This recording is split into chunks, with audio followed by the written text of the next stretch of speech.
Welcome to The Making of a Nation, American History in VOA Special English. Throughout most of the 1850s, war was a continual threat between the North and the South over the issue of slavery. Then, in the autumn of 1859, the crisis seemed to calm. Anti-slavery extremists governed only a few states of the North, and pro-slavery extremists held power in only a few states of the Deep South. There had been elections in most of the northern and southern states. Voters had rejected candidates with extremist ideas and elected moderates instead.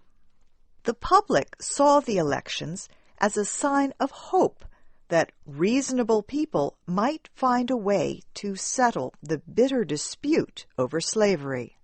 But these hopes fell apart on October 17th, 1859. That day brought the news that a group of abolitionists had attacked the town of Harpers Ferry. The town was then part of Virginia. Today, it is part of West Virginia.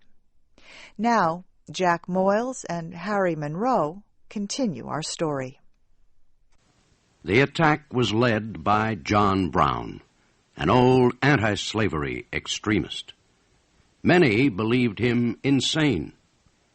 He had gone to Kansas and fought bitterly against pro-slavery forces.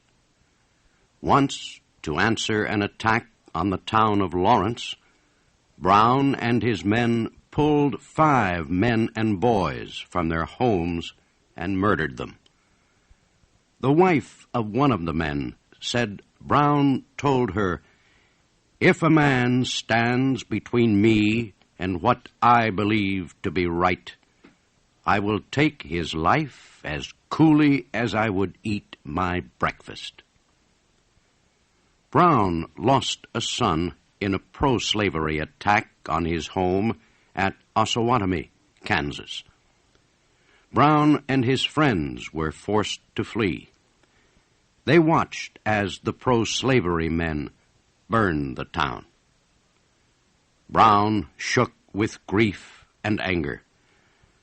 "I have only a short time to live," he said, "only one death to die, and I will die fighting for this cause.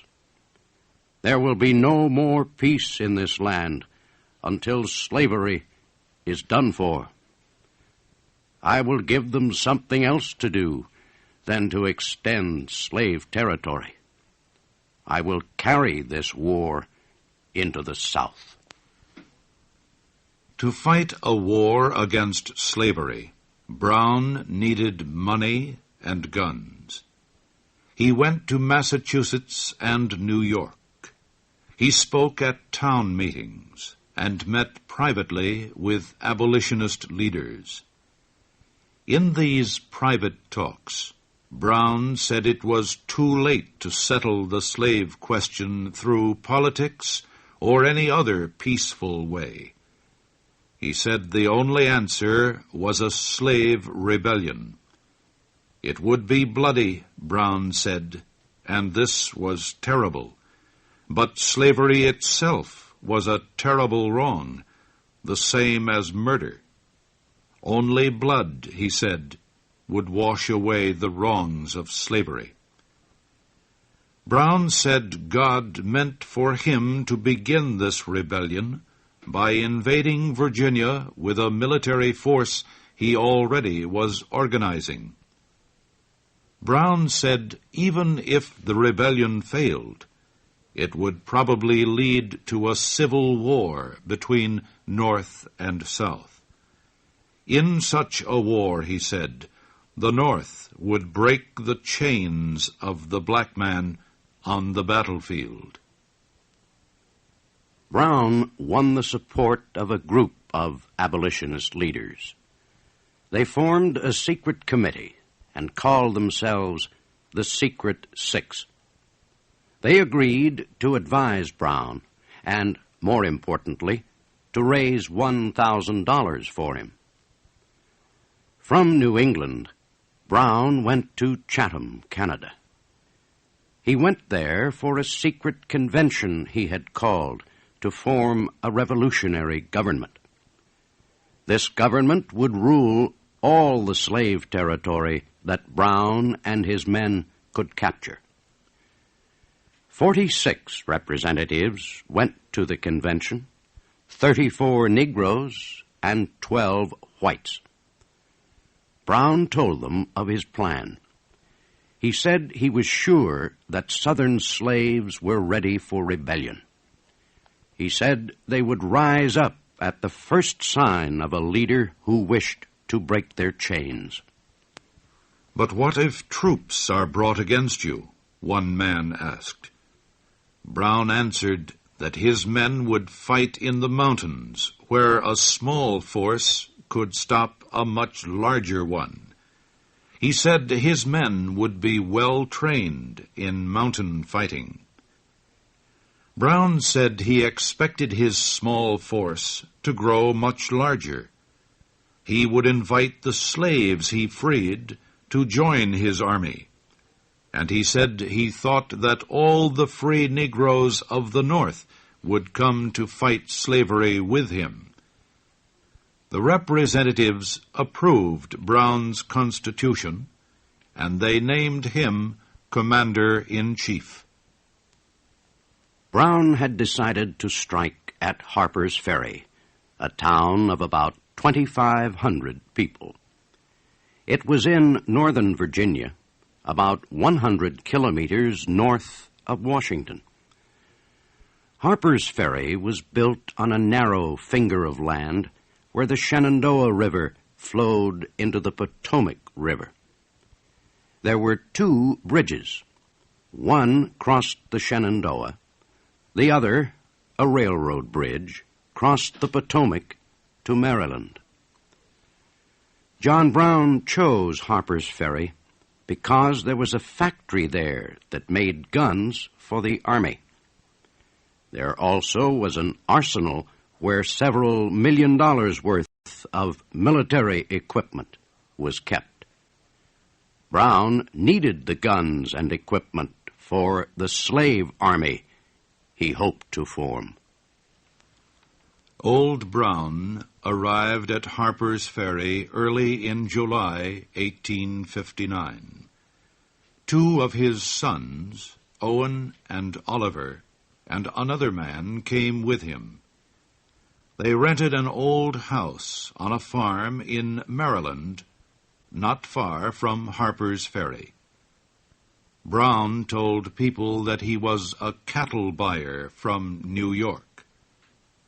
Brown's men joined him, 1 or 2 at a time, over the next several months.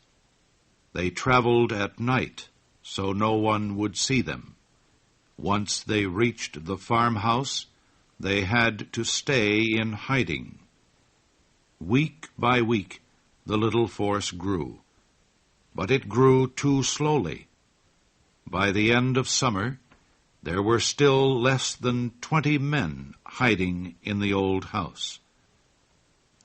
Brown wrote letters to his supporters in the North. He asked for more money and more men. He got little of either.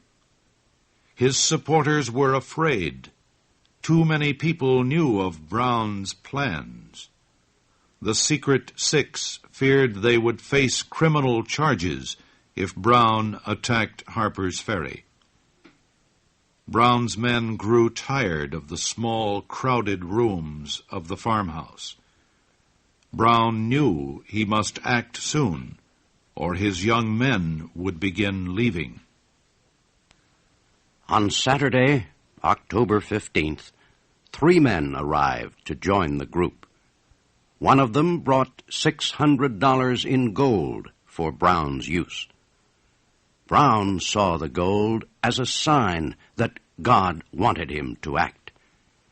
He told his men they would strike the next night. Brown held religious services Sunday morning and prayed for God to help him free the slaves. Then he called his men around him to explain to them his battle plan. They would seize the 2 bridges at Harpers Ferry and close them. Next, they would capture the armory and the rifle factory. They would capture as many people as possible. They would use the people as hostages for protection against any soldiers that might be sent against them. The army had no men near Harper's Ferry. Brown believed he would have all the time he needed. He believed his only opposition might be local groups of militia. He did not fear these civilian soldiers. The old man thought he and his men could hold Harper's Ferry until slaves in the area rebelled and joined them. Brown knew that Maryland and Western Virginia were full of people opposed to slavery. He expected many of them to come to his aid. The 22 men rested until dark, listening to rain hit the roof of the farmhouse.